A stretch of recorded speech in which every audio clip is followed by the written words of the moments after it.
was obviously the start of the game when you, I think, gave up 6 goals in a row, but then you fought back really hard. They just couldn't quite get the job done there because, is that pretty much how you saw it, I guess, in the light of day, I guess? Yeah, yep. It's pretty hard to give up 6 goals against anyone, let alone Collingwood on the MCG. And then you just look at the game and you take a few deep breaths at the end, sitting in the rooms, and you think through what do you want to focus on going forward. And because the 6 goals, the first quarter they dominated us. Their midfielders controlled the game, but we were able to adjust, and we did that really well. And I felt the third, I guess from that point on, we had the game on our terms. And in the end, you sort of go, you finish these sort of games off, and sometimes you think, we would have stolen that one if we'd got it. Well, that wasn't the case today. I felt like we played great footy for 3/4 of the game and just weren't able to get it done. And I guess, how tough must that be, given the season, the situation of the season, just to lose in that fashion? I guess we came so close, and just against this team again, like you guys just can't. They always seem to just rubbing it in, every time. I'm just incredibly proud of the fight and where the game was at, but again we'll lick our wounds, and we'll get ourselves ready for next week and have a look at where maybe we could have got some luck ourselves if we got a couple other things right. But 6 unanswered is where that you come back to, and really, really disappointed, but also proud of them. The Isaac Rankine moment's clearly going to be a big talking point. Did you think he ran too far? He's extremely fast. Thought he had a fantastic game of footy. I won't be making any comment around I thought he had a great game. A huge impact, though. Huge impact. Did he strain his hamstring in that? Yeah, we're fingers crossed at the moment, but we think it might be a small hamstring. So I think 12 months ago v Melbourne, he might have done the same thing, nearly the same spot on the ground. So we're hoping it's not to that extent, but there may be something small there.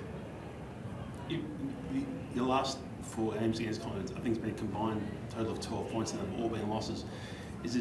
How hard is it, I guess, when they are the kings of the close games?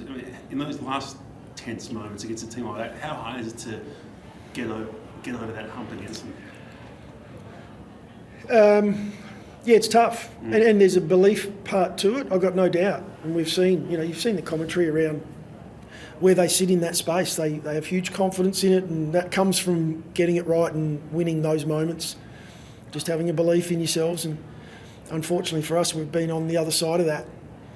And so, we do a lot of work as they do around scenarios and so on.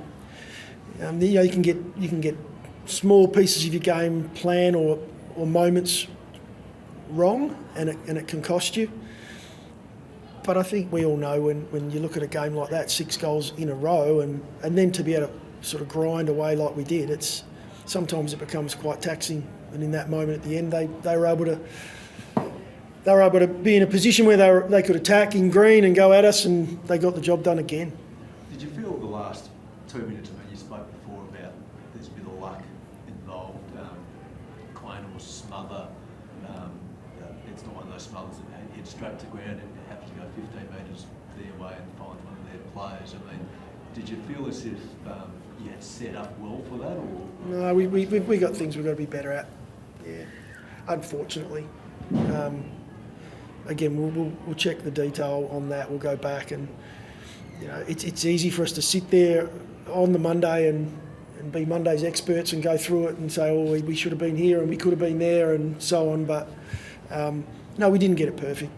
We didn't get it the way we'd trained, but we did get a lot of things right today. But there'll be one that I think we'll look back on and want to get right next time. How frustrated were you with that first sort of 15 minutes in that last quarter? You just had it camped inside your half of the ground, and you kept finding ways of not getting the clean shot at goal. Yeah, not quite getting reward for what we were after. But it's not a frustration as such. That's us owning that game for the period of time. So we're doing a lot of stuff right to be able to do that against a side like Collingwood. So there's a part to it where we just want to keep, be patient and understand it's going to come. They defended really well. They were forcing us to take shots, and then when we maybe had ones we could have finished, we didn't execute. But frustration's not the word. We believe that's the way to play if we want to play in finals. We want to play the game down there. So, but I thought right across the game today for the probably second, third, and fourth quarters, we had our chances. Let ourselves down at times with some execution. Just a growing pain for a young side that you have to go through these moments where you lose close games and eventually kind of the penny drops and you start winning them. The stats will show you if you go back over your average age and so on that it is tough to win games of footy when you have a younger group. And you learn a lot through your experiences across the journey. As I mentioned before, Collingwood now have learnt so much through their time when they weren't at their best, and now they've been playing their best. They're getting some real belief in getting it right.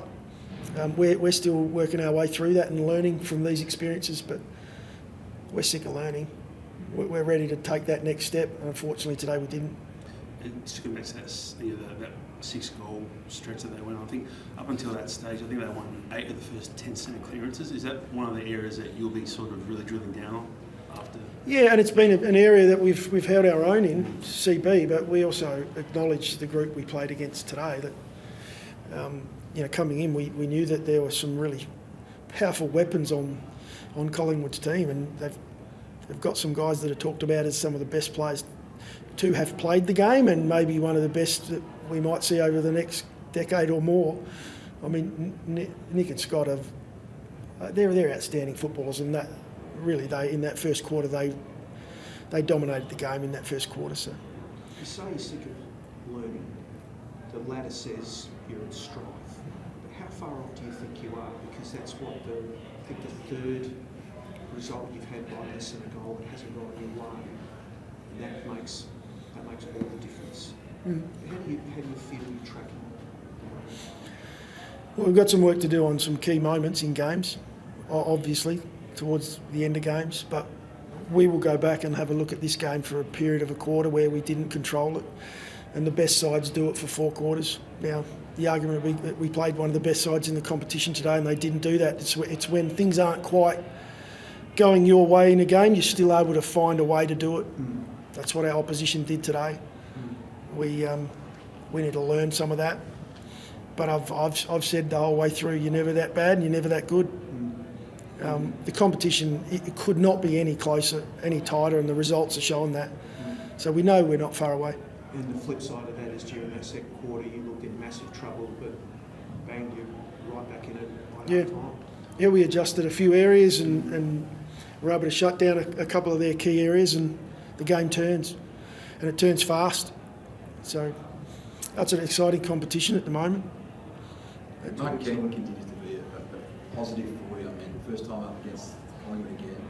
How impressed have you been, given where he's come from, given the ball from the game, and doing what he's doing? Oh, incredibly impressed. He's not surprised, that's the wrong word.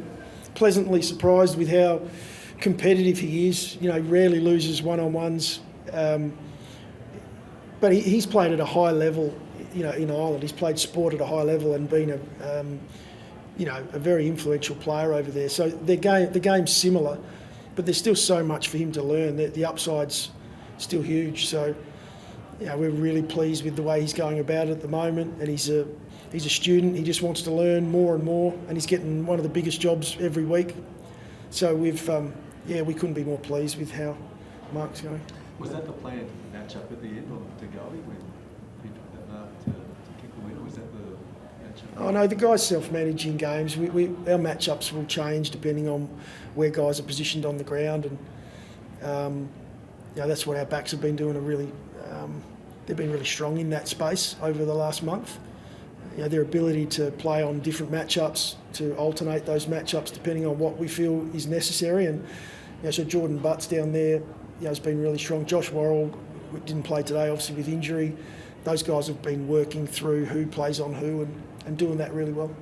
Well, last year, obviously, close games were an issue for you as well. It probably cost you a final spot. Are you confident in season you'll be able to, when you get into these situations more and more, you will be able to turn that around in season as the season goes on? Yeah, we're confident that we've got the game to be able to do it. We're going to have to prove that sooner or later. Any injuries other than potential? None that I know of other than Isaac. Thanks, Chris.